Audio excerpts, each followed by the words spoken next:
welcome to another episode of the Launchpad. My name is Grant, and today I am joined by the fellas of No Thanks. No Thanks, how you Hello. guys doing? I'm great, bro. Thank you for having us. We really appreciate it. Well, thank you guys for jumping on this with us. We appreciate you guys taking the time out of your busy lives. I know you guys have your tour coming up. I know we were talking a little bit about it before we hit record on here. This is the biggest tour you guys have done. Like, tell me what the feelings are like before you guys start up this tour here. Feelings are very good. We're in like turbo preparation mode right now. So we kind of want to play for the fall, like a whole new kind of set. So we were playing one thing all summer so far, but now we're kind of switching up the direction to show off like the new stuff that's coming in the fall. And we're just working away at new music for the fall and new edits. Yeah, I think also one thing is like on this tour, we're going to be playing at some colleges and we want to have like maybe a set geared towards the younger crowd this time. So we're going to try out some new things that we're excited about. Okay, cool. I like that. All right. When you guys say new direction, like what's kind of the direction you're thinking of? Where you see it going? Well, typically, like we would play a lot of like underground tech house, obscure bangers, maybe some things that are more like production focused, like weird productions and like stuff that's a little bit more out there. But I feel like with colleges, we're gonna go more like lighthearted, maybe mixing in some well-known songs, like popular breakdowns with like heavy, interesting drops, giving them a best of both worlds. Okay, I like that. I think that plays well into your brand of the whole like no thanks to the rules and all that kind of thing. Exactly. Yeah. I want you guys to get a chance to talk a little bit about that too. So the name No Thanks comes from, just saying like no thanks to the rules and kind of just, going by your own book and not letting anyone like determine what it is for you. How did you guys like come up with the name? Like who threw it out there? Like where did it come from? Yeah, so G and I, we've both been making music for over 10 years now. And before we came together as No Thanks, we had two separate projects. He was doing his own thing and I was doing my own thing. And then I had a side SoundCloud account called No Thanks, where I was just uploading stuff that didn't make sense with like my main project at the time. So I was making like a lot of like progressive house and like big room because that was what was cool back then. And but stuff that kind of didn't fit in that lane, I was just uploading it all to this SoundCloud account called No Thanks. So when G and I finally met up, we really clicked. We hit the studio a few times, and then when I was like, "Yo, let's do this, No Thanks," like, well, let's do a project together. I was like, "Dude, I have the perfect name. Like, I already have like the SoundCloud account and everything." I was like, "It's got to be called No Thanks." Like, I think it's a cool name, and it does have a meaning. It was always like, "Oh, I wasn't allowed to do this, so I'm gonna put it on No Thanks," and then it kind of transpired into like, well, now we don't really care what's not allowed. We're trying not to take uh house so seriously, and we're kind of genre bending. I think it's really tough to like narrow No Thanks music now, where it's like it's not tech house, it's not straight bass house, it's not like pop, it's like this fusion of the three. So going back to what you were saying about like the new sound for the fall, I think a lot of shows we were playing was like really clubby, like sweaty underground, like tech house shows. And now I feel like we finally have that opportunity to start bringing in like more like the pop elements, more vocal driven elements with the big No Thanks drops that people know us for. That's awesome. I love that. I love that you just had that account and then it worked out so perfectly like that. Yeah. I'm Do glad you he guys had have it too. Oh, go ahead. I'm sorry. I was just saying I'm glad he had it too because it worked out perfectly. So Honestly, right? How convenient is that? Do you yeah. guys have a cool story of how you guys met? We actually met on Twitter because we're not from the same place. I'm from British Columbia, Canada. He's from Alberta, Canada. And so those are two separate provinces here. And it's only about a 1 hour or so flight. And we knew about each other because a lot of producers in Canada know about each other because it's a smaller community out here. And so he DM'd me on Twitter one day out of random and said, "Hey, do you want to come out to Alberta and see my headline show?" Because he was in another project before all of this.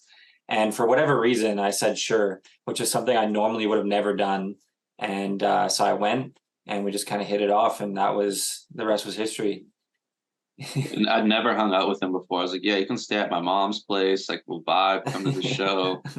And I brought him on stage that night for the show too, because I was playing some of his music. That's why I originally asked him to come out, was we were familiar with each other like through music. And I was like, hey man, like I'm gonna play like 3 or 4 of your songs. Like, I wish you could come. Like, you should come. And he replied, okay, I'll be there. And I was like, huh? Like, wait, hold up.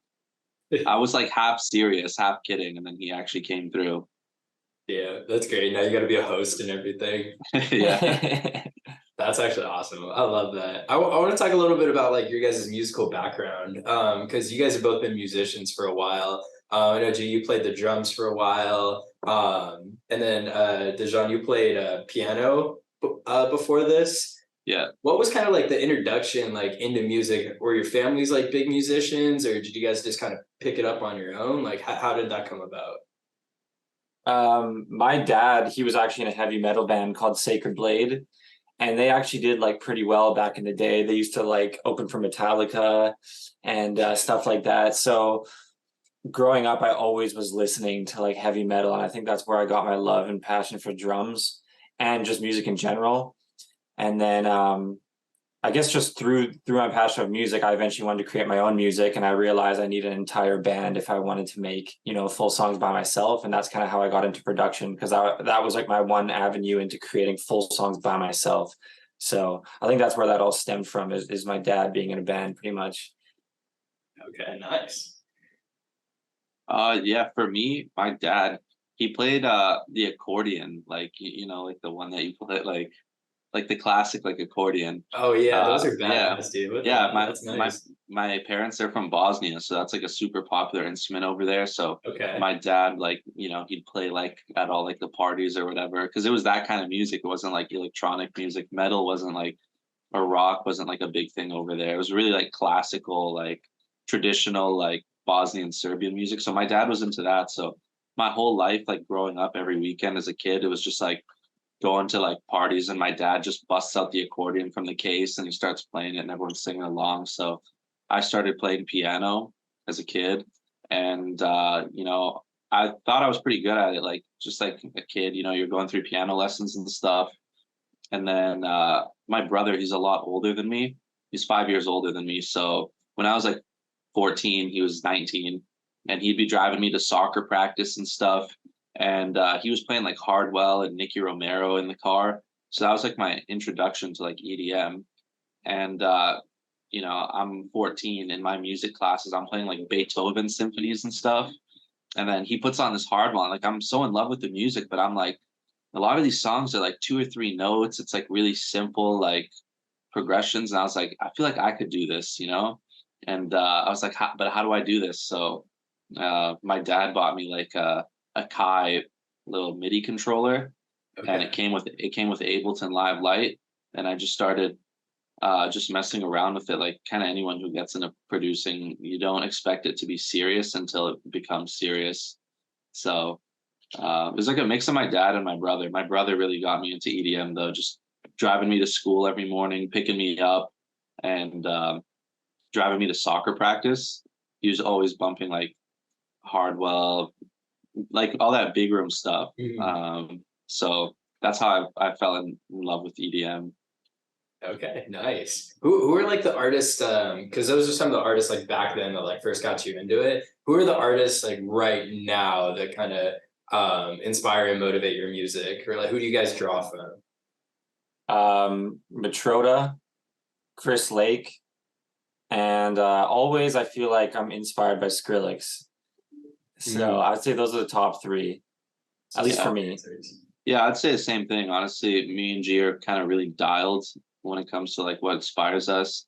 And I think it's really impressive that being such huge artists, they're still dropping such cutting edge music. I feel like a lot of artists, when they get really, really big, they kind of start veering into like super heavy like pop or something, or they start changing their sound because, at that level, they can kind of do whatever they want. But I think it's so cool how Chris Lake and Matroda and Skrillex got so big, but they're still like really true to their sound. And not only are they just making like cool music in their own genre, it's like genre bending, like genre defining, like they're making like the standout tracks that everyone's like chasing.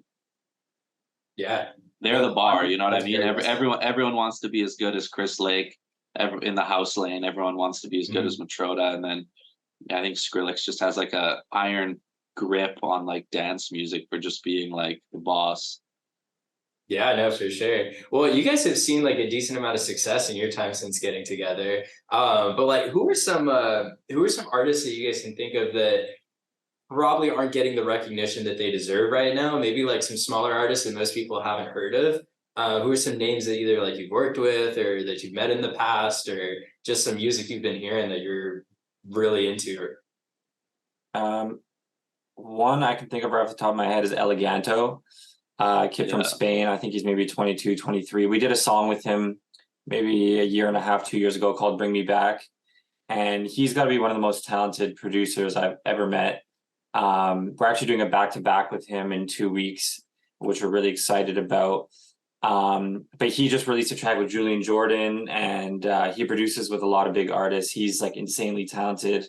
Another artist, he's getting a lot of credit right now, is San Pacho, but I think that he still has a lot of room to grow. He's an amazing artist. To us, I think he's one of the best house artists right now. So I think that he's going to get a lot more recognition. He deserves a lot more recognition. Those are two that I can think of right now. Yeah, I mean, I'm not trying to be like copy paste, but same thing. I think Eleganto, I think people are slowly starting to catch on. He just dropped like a Instagram teaser of like 5 or 6 new songs, and the comments are just going crazy. Like everyone's really starting to get wowed, because I think at the end of the day, good music does the talking, and he is just so technically advanced, such a technically advanced producer. I feel like with music production, you can be so good that it's almost to your detriment. Like your music is so out there and so creative that it's hard for the most listeners to like grasp onto like how forward you're thinking. But I think he's really nailing it, like with just insane productions and making it like accessible. He, in a way, he's like kind of like how Chris Lake and Matroda are doing right now. He's like in his own way too. Yeah, no, he's definitely in his own world right now. When I hear his music, I'm just like, I ask myself, I've been making music for 10 years, and I'm like, how does he even make this? Like, I hear some of the sounds, and I'm like, I couldn't figure out how to replicate it. That's crazy. I've never heard of him. I'm gonna have to go check him out after this. That's good. Definitely. You guys brought up San Pacho too. You guys actually just had a song with him recently come out called Freak. Amazing song, by the way. You guys really did a good job with that one. We appreciate it. Thank you. Can you guys tell me a little bit more about like the story behind that track? Well, we actually did a song with San Pacho 2 years ago called What's Up on Space Yacht Records. And we actually didn't really know each other at all at the time. It was kind of just like a cold DM type thing. I was just basically reached out to him and said, I really like, vibe with your stuff. And if you'd be down to work on something, then cool. And so we did that. And after that song, it did really well. We kind of just became friends, interacting with each other over the last 2 years. And eventually San Pacho got signed with an agent, and he got his US visa. And we just happened to be in California at the same time, and he was playing at Beyond Wonderland. This is in March of this year. And so we were going as well. So we said, hey, we'll give you a ride if you need a ride, because we're driving down. And so he came with us, and Dejan played him a demo of one of our unreleased songs, which was Freak. It sounded quite a bit different at the time, and Pacho loved it. And then he was like, send me the stems and I'm going to work on it. And then that was just kind of that. And, just through all of this, we've become really good friends, and he's a great guy, and he deserves everything that he has coming to him and that he's already achieved so far. Yeah, I think he was like one of those cases of, we're really good friends, but just being in the right place at the right time. I feel like he's really busy on tour. And if we weren't in that car together, just bumping music like on the aux, like on the way to San Bernardino. I don't think that song would have happened. So yeah, just the right place, right time. And he was really into it. Like the car speakers, we rented like this like Toyota Corolla or something, and it came with like boosted subs and everything. And I remember playing it for him, and he's like, I can't really hear it, but I like the idea. Like, send me the stems. And that's how the song came to be. That's dope. I love that you just like sent him a DM on Instagram. Have you guys done that before? Do people do that with you? Is that like an effective way of like meeting and collaborating with people? I think it is at a certain point. If you're Mhm. just starting out or you don't really have a following or anything like that, I feel like a cold DM is not really going to get you anywhere. I feel like it'll work if the artist has already heard of you. Because I think when I DM'd San Patrick, he had already heard of us, maybe through the grapevine or heard some of our music. So I think that kind of works. But if you're like just starting out, I feel like it's probably 99% chance it's not going to lead anywhere. But if you've built up a following and you got a catalog of music that you can at least show to the person, then I think that you have a good chance. That's actually how we started a collab with Eleganto as well. I think he might have actually reached out to us in the beginning. I can't remember, but yeah, definitely it can happen just through the power of DMs. Like I said, we're from Canada, and then San Pacho's from Croatia, Eleganto's from Spain. Like, just working overseas like that, just through Discord and emails, it can really happen. So Oh yeah, a global product. I love it. yeah, Um, exactly. what kind of advice would you give to people that like just are starting up for the first time or really trying to take music seriously and get their name out there? Do you want to go ahead, Dan, or?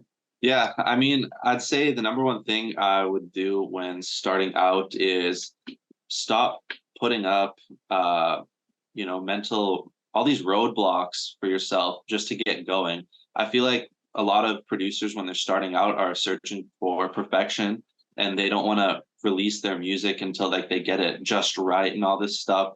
And I don't think that's the best way to go about it. I think you need to just keep putting out music consistently, putting out content consistently, and it's just going to get better over time. When we listen to our music like from 2 years ago and what we're making right now, we're like, oh, like, I don't know about that. Your music's always going to get better. Your content's going to get better. You're going to see what works for you, what doesn't work for you, what your fans like, what you like.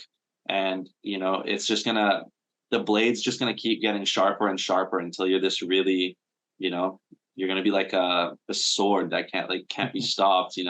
So I would say don't search for perfection because you're never going to find it. Just wherever you're at in the moment, share that, and it's going to be really real and authentic. And people like seeing that growth. They want to see your production develop and change. So I'd say don't hold yourself back. Just start now. Don't be like, oh, in 6 months I'll put out my first. Just if you have it, just get going. Be consistent and be confident. I like. Yeah. One of the best quotes I heard that I always think about is like the biggest enemy of good is perfect. Like if you have something good, like you should be happy about that. Like it's striving for perfection, like Dan said, it just doesn't exist, and you'll just be chasing the carrot forever. You're never gonna feel like something's perfect. And like persistence has got to be one of the biggest things. Like still to this day, we're getting rejections all the time, and we've talked with artists 10 times bigger than us who have had massive successes, and they're still facing rejection every single day. Their new music is getting denied by labels. Agents might not want to work with them, XYZ, and you just got to still keep going. And that's why anybody achieves success, is because they've never stopped. So yeah, I think that's something that you got to deal with. Yeah, I think a big roadblock is people feel like they have to have it all figured out. And like G was saying, in the past couple of years of No Thanks, we've talked to artists that are super, super huge that we look up to, and you talk to them and they don't have it figured out.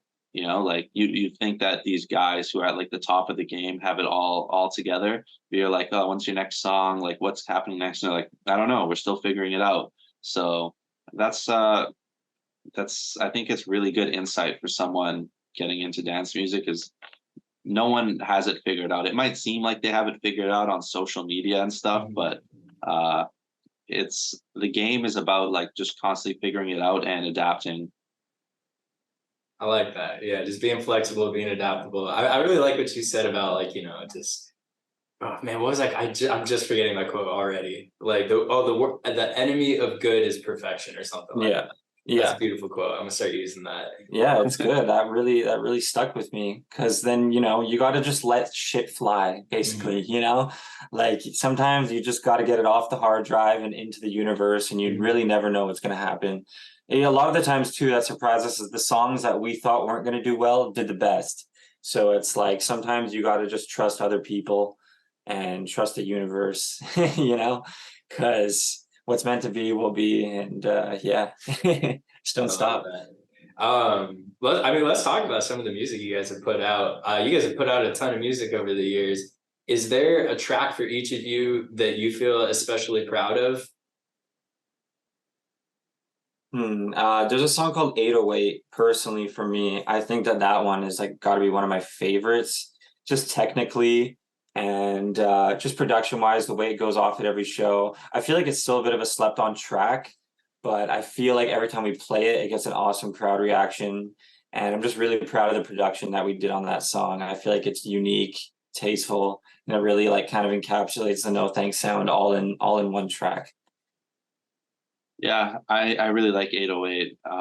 Even though it's a couple years old, we still play it in every single set. We figure out like maybe like a slightly different way of playing it. Maybe we'll like put a different breakdown or something, but that drop always goes crazy. But for me, we have this song also. I feel like a lot of our fans might not know about it.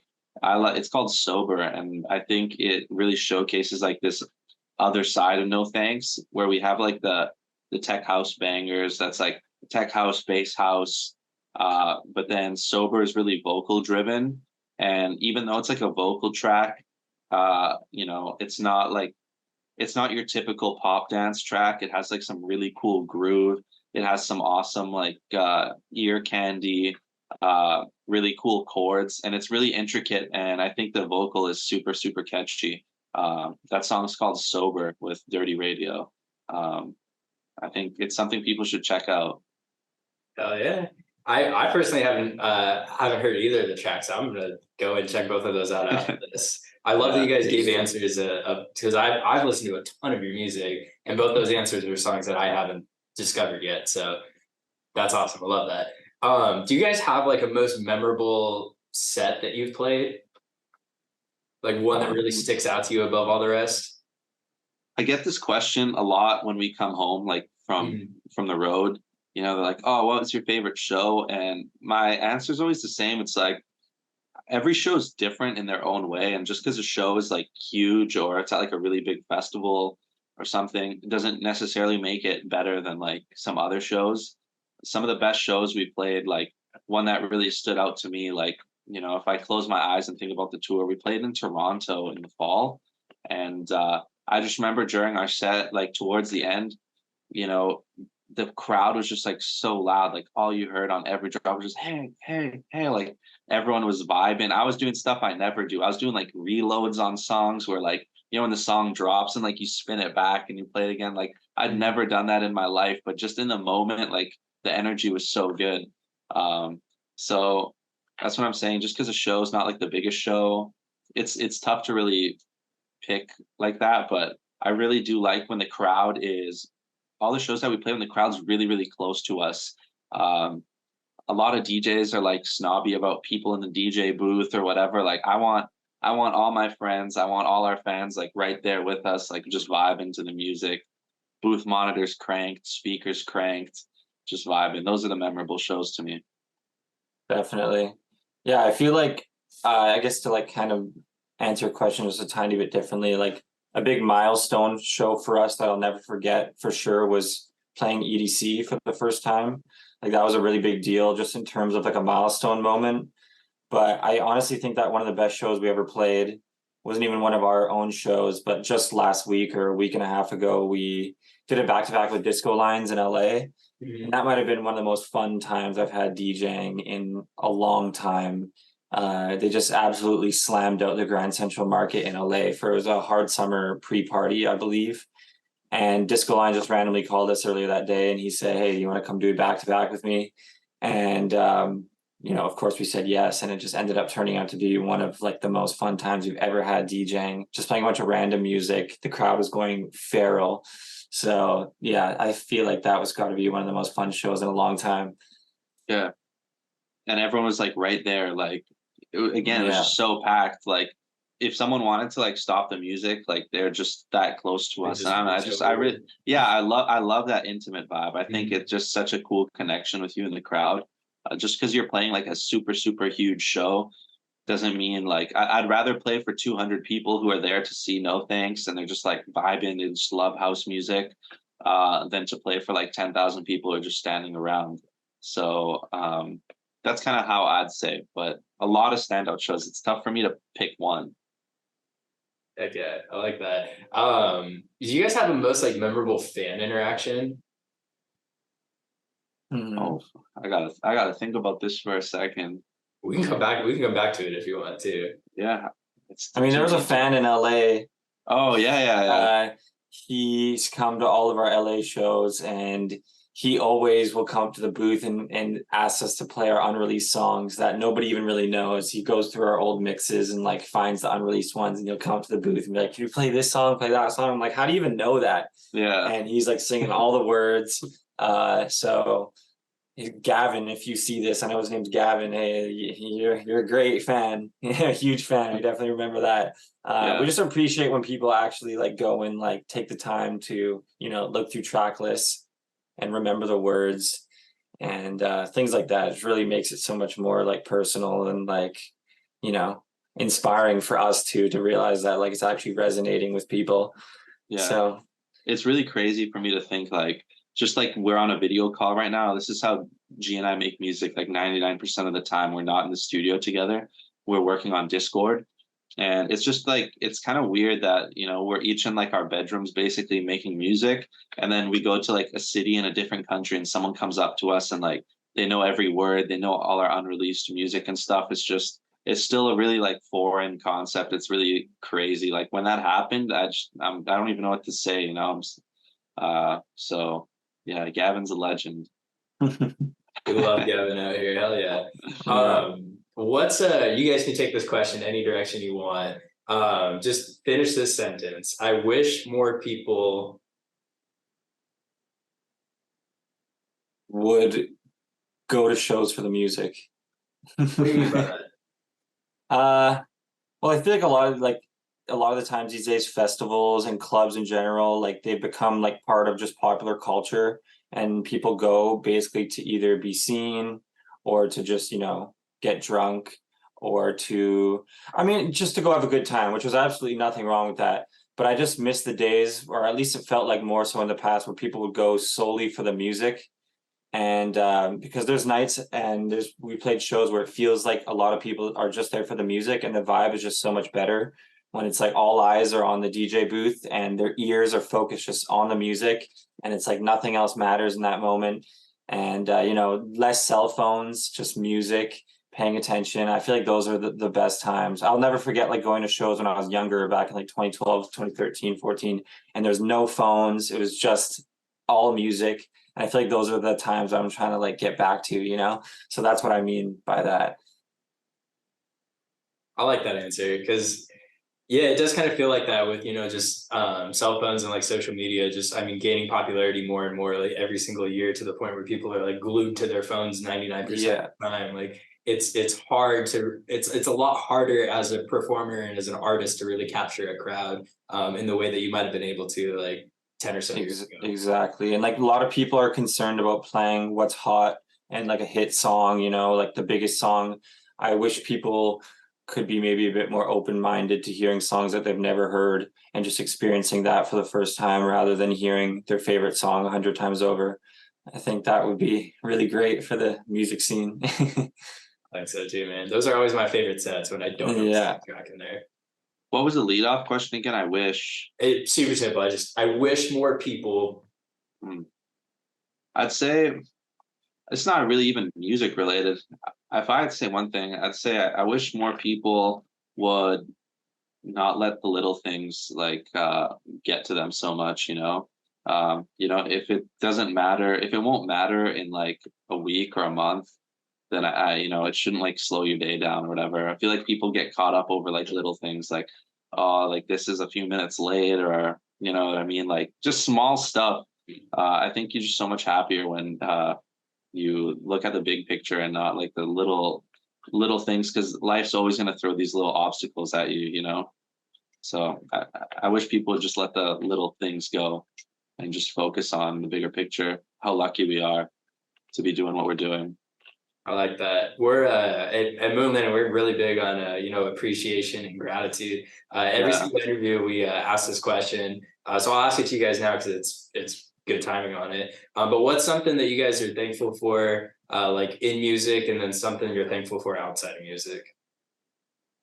I mean, one thing I'm grateful for inside of music is the friends we've made along the way. That's probably one of the best parts, and also just waking up every single day and being able to do what I love. It's super fulfilling, and I'm passionate about it.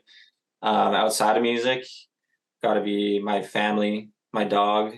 Those are definitely my favorite things. Outside of music, I'll just go lay with my dog and just clear my mind a bit. So yeah, super grateful for him and my family, and yeah. I'd say within music, thing I'm grateful for is my team. I'd say G and our manager Nathan and Jules. I don't think I'd still be making music if like the three of them weren't around. G keeps me in line, keeps me focused. Nathan like kind of steers the ship. Jules is helping us, bring the vision like to the masses. So I'm really thankful for the team in music. And then outside of music, the big thing that I've became really thankful for in the past year is just like health. I think that especially within the dance music scene and like starting to tour more and more, like the number one thing that you can have is like your health. I was getting like sick every like 2 weeks and stuff, and it was making it really tough for me to like make music or travel and stuff. So just really prioritizing like eating well, like being healthy, just kind of trying to be in the best physical shape I can. But yeah, very, very lucky every day we wake up, we open our eyes, we can see things, we can make music, we can hear. And yeah, health for sure. Health is wealth. Yeah. Yeah, I like that. You guys gave two very very different but really good answers. What's coming up for you guys? Obviously, we got the tour coming up. Any other big things we can expect from the No Thanks project for the rest of the year and 2024?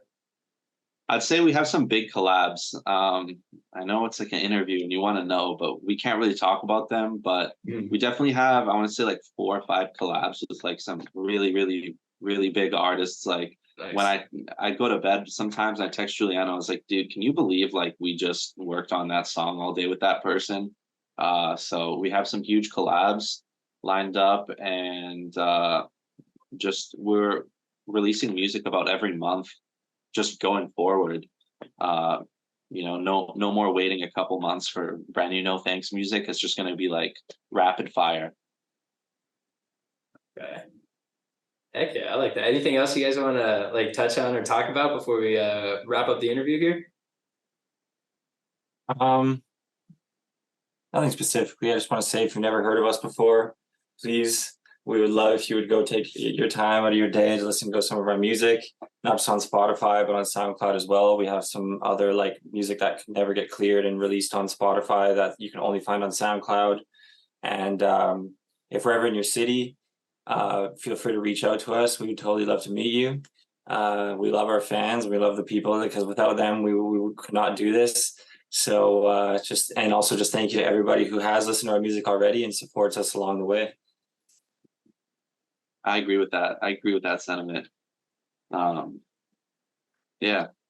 All right.